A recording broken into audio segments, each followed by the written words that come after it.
చంద్రగిరి ఎమ్మెల్యేను అడ్డుపెట్టుకుని ఆయన అనుచరుడు శేఖర్ బాబు తన క్వారీని ఆక్రమించుకుంటున్నాడని క్వారీ ఓనర్ భానుప్రతాప్ ఆరోపించారు.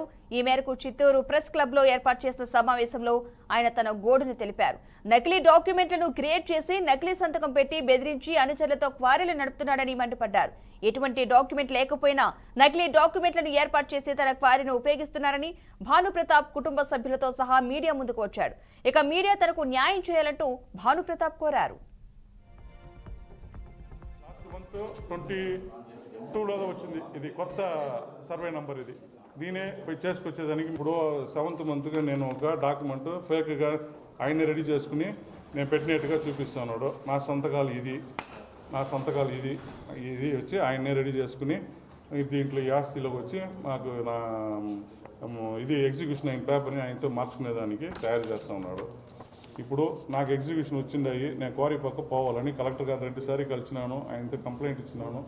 కలెక్టర్ గారు మేము చేస్తాము, మైన్స్ చేస్తాము అట్టని చెప్పి ఆయన పిలిచినారు. అయితే కూడా నాకు రెస్పాండ్ ఏం లేదు. ఇప్పుడు మార్నింగ్ కూడా స్పందనకు పోయి కలిసేసి వచ్చినాను నేను.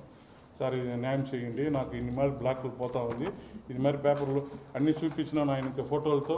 గవర్నమెంట్ రాసిన రాళ్ళు కూడా మొత్తం దాంట్లో 30 బ్లాకులు ఎత్తుని పోయినాడు. రేటుకి పెనాల్టీ పడితే నాకు ఇది లేదు, కట్టుకోవడం విలువ లేదు సార్, నాకు హెల్త్ బాగలేదంటే ఆయన యాక్షన్ తీసుకుంటాను వెంటనే అని చెప్పి ఈ పొద్దు కూడా సమాధానం చెప్పి ఆయన పంపించినాడు.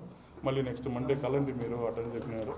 ఇది వచ్చి పర్మిషన్లే నేను క్వారీలో అతను ఇది మరి బ్లాక్స్ పెట్టుకుని కొట్టుకుంటా ఉంటే రేటుకి పెనాల్టీలు వస్తే ఎవరు నా పెయిన్ వస్తే నేను ఏం చేసేది? దానికి నాకు న్యాయం దొరకాల.